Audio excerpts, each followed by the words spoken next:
আরে সুমাইয়া তুমি বসে আছো কেন? জলদি এই শাড়িটা পরে আসো, যাও। কি বলতেছো? তুমি কি পাগল হয়ে গেছো নাকি? আমি কি শাড়ি কেন পরবো? আরে বাবা, তোমার শাশুড়ি আসছে, যাও। এই বুড়িটার কি খেতে কোনো কাজ নেই? এত তাড়াতাড়ি এই বুড়িটা কিভাবে আসতেছে? তুমি দাঁড়ায় আসছো কেন? তুমি পিছনে দরজা দিয়ে পালাও, আর আমি এই শাড়িটা পরে আসি। বৌমা, বৌমা, মা,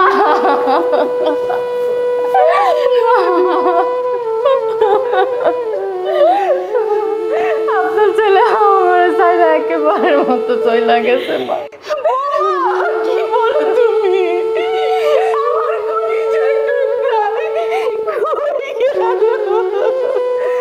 মা, আপনি কান্না করেন না মা।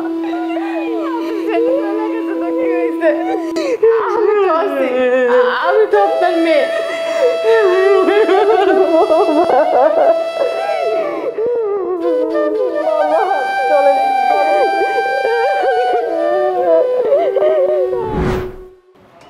আয় বুড়ি দাঁড়া, এই ব্যাগ ভর্তি টাকা নিয়ে কোথায় যাচ্ছিস? আরে বাবা, তুমি কি বলছো? এই ব্যাগে কোনো টাকা নেই। এই ব্যাগে আমার বাড়ির কিছু কাগজপত্র আছে। তোর কাগজপত্রের গুষ্টি গিলে আমি। আরে এই যে ম্যাডাম, আপনি আপনার স্বামী যে আমার কাছ থেকে এতগুলো টাকা নিল, সেই টাকাগুলো কি আপনারা ফেরত দেবেন না নাকি? মানে আপনি এসব কি বলতেছেন? আমি তো আপনাকে চিনলাম না। আর তাছাড়া কিছুদিন আগেই তো আমার হাজবেন্ড মারা গেছে। এখন আপনি এই কথা কেন বলতেছেন? আরে জানি জানি আপনার হাজবেন্ড মারা গেছে, কিন্তু বেচারাটা মরলো তো মরলো, আমার টাকাগুলো আমার কাছ থেকে ধার নিয়ে টাকাগুলো ফেরত না দিয়ে মারা গেল। আমি আমার টাকাটা ফেরত চাই।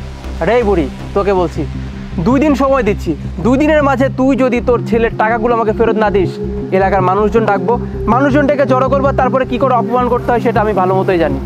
না না বাবা, তুমি এমন করে বললো না। তুমি যত টাকা পাও সব টাকা আমি দিয়ে দিব আমার সম্পত্তি বিক্রি করে। আর তাতেও যদি তোমার আপত্তি থাকে, আর সন্ধ্যা তুমি আমার বাসায় এসো, একটা উকিল ডেকে এনে আমার সব সম্পত্তি তোর নামে আমি উইল করে দিব। ঠিক আছে বুড়ি, তোর কথা আমি রাখলাম। আজকে সন্ধ্যায় আমি তোর বাসায় আসবো। সন্ধ্যায় যদি আমি টাকাগুলো না পাই, খোদার কসম, বুঝতেই পারতেছিস কি হবে।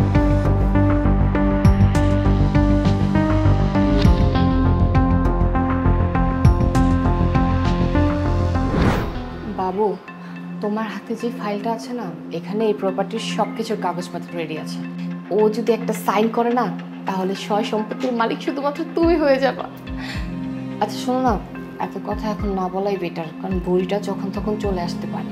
তুমি একটা কাজ করো বুঝছো, তুমি বুড়িটা যখন সাইন করবে পেপারসগুলো ভালো করে চেক করে নিও, কোনো ভুল টুল যেন না হয়, ঠিক আছে?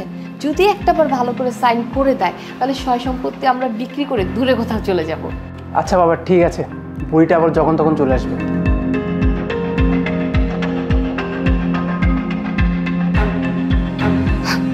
মা দেখেন না, এই লোকটা কত খারাপ।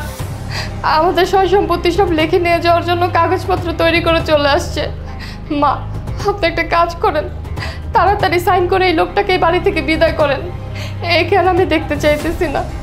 হ মা, উকিল এসে সব কাগজ পয়রা শুনাইলে তারপর আমি সাইন করব।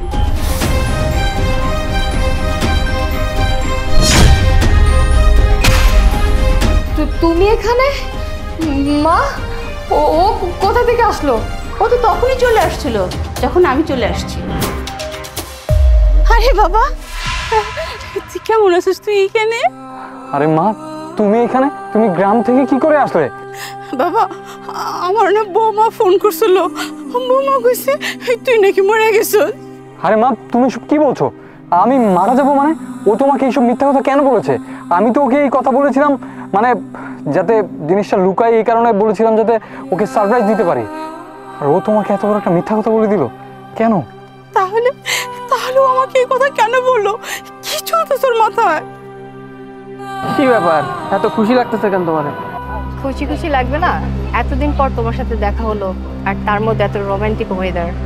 এই রোমান্টিক ওয়েদারে বাইরে কেন ডেট করতে আসলাম? এই, আমার হাজবেন্ড কল করতেছে। ধরো। সিরিয়াসলি? ধরো।